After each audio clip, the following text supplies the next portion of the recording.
Salut, moi c'est Noémie. Aujourd'hui, je te fais une petite vidéo sur la sécurité et les huiles essentielles. Donc, la sécurité avant toute chose.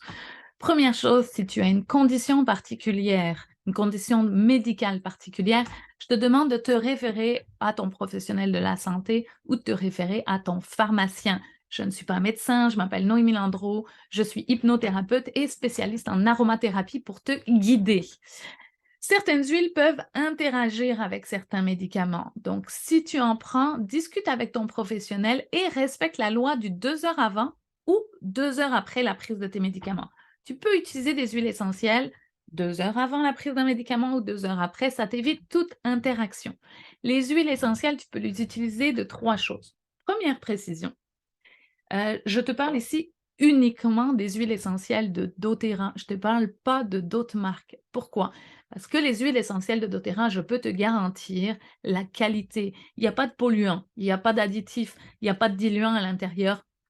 Je suis 100% sûre de mon produit. Celle que j'utilisais avant, je ne pouvais pas garantir ça, d'accord? Donc ça, je tiens vraiment à te le préciser. Je parle uniquement des huiles essentielles de doTERRA et on travaille avec des professionnels, des scientifiques, des cliniques privées. Donc, je parle uniquement de celles-ci. Je pense que c'est assez clair, ça fait 3 fois que je le répète.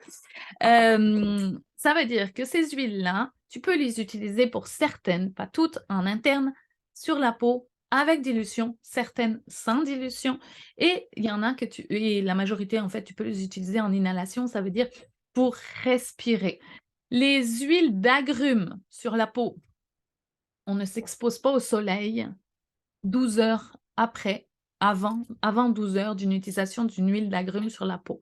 Quand je dis huile d'agrumes, je parle de pamplemousse, de citron, d'orange, kumquat, de lime, de citron vert. C'est ça les agrumes. Donc, on va utiliser des huiles essentielles d'agrumes sur la peau, mais le soir et 12 heures après, tu peux aller au soleil. Mais tu ne t'exposes pas au soleil avec une huile d'agrumes.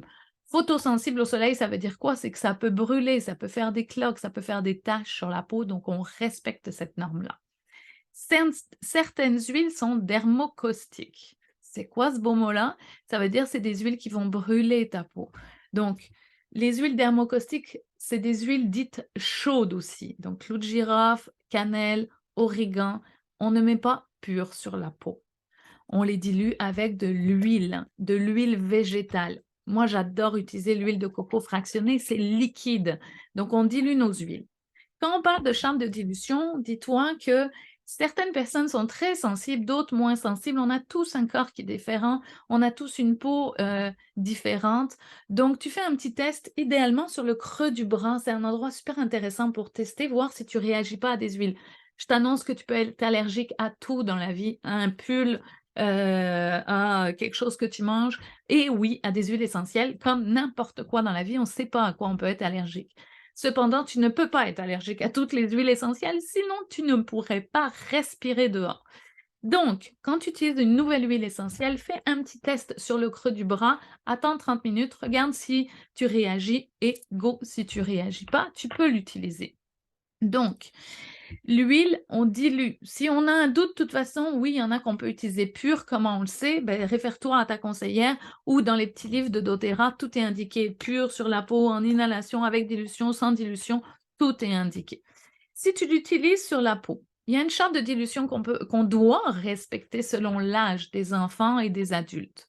Cette charte de dilution, elle t'est envoyée en dessous de cette vidéo si tu es client. Elle est disponible dans ta plateforme de formation en tant que client avec nous. Si tu veux avoir plus d'infos et que tu n'es pas encore client avec nous, écris-nous, ça va me faire super plaisir de t'accueillir. La charte de dilution, ça te dit combien de gouttes d'huile essentielle tu peux mettre dans un roll-on ou dans un spray pour utiliser de manière sécuritaire tes huiles, d'accord? Donc ça, c'est important de respecter la charte de dilution. La durée de vie d'une huile essentielle, ben, c'est bien simple. Il y a une date de péremption qui est écrite juste à l'arrière des flacons. Respecte la date. C'est obligatoire. Même si on sait que les huiles essentielles se détériorent pratiquement pas avec le temps, c'est obligatoire par le gouvernement, par les gouvernements Europe, Nord-Amérique, d'avoir une date de péremption sur ton flacon.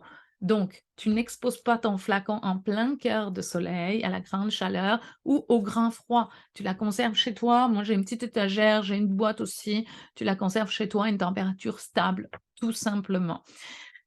On y va une goutte à la fois, hein. Dans un flacon comme ça, on a 250 gouttes. Je te dirais vraiment, vas-y, une goutte à la fois, on n'abuse pas. Et puis, au niveau sécurité aussi, oui, on peut les diffuser même si tu as des animaux chez toi. Cependant, si tu as des animaux chez toi, laisse-lui une porte de sortie. Ça veut dire si tu diffuses dans une chambre, l'enferme pas dans la chambre avec le diffuseur. Permets à ton animal de pouvoir partir si l'odeur lui dérange. Ils ont un instinct de survie exceptionnel, donc s'il y a un diffuseur, ils vont pouvoir partir ailleurs et c'est bien, parfait. OK, ils vont pas supporter l'odeur alors que ça les dérange. Ils vont partir, fuir automatiquement. Et puis, me souviens pas si je l'ai dit au début de la vidéo, mais c'est pas grave, je te le dis pareil, tout de suite. Jamais d'huile dans les yeux, dans le nez et dans les oreilles, on respecte ça. Si tu as mis des huiles dans les yeux, qu'est-ce que tu fais? Tu fais une douche oculaire avec de l'huile de support, de l'huile végétale, de l'huile d'argan, de l'huile de tournesol, de l'huile que tu veux. Tu fais une douche oculaire et tu le fais plusieurs fois. Pas d'eau dans les yeux, s'il te plaît, ça amplifie la brûlure. Donc, je pense que j'ai fait le tour de la sécurité et les huiles essentielles. N'oublie pas, en tant que client, tu as accès à la charte de dilution, tu as même accès à une charte de réflexologie des mains et des pieds et des oreilles pour savoir où appliquer les huiles. Ça, c'est dans une autre vidéo pour les clients. Donc, si tu n'as pas cette charte, écris-moi et puis, on est là pour te former.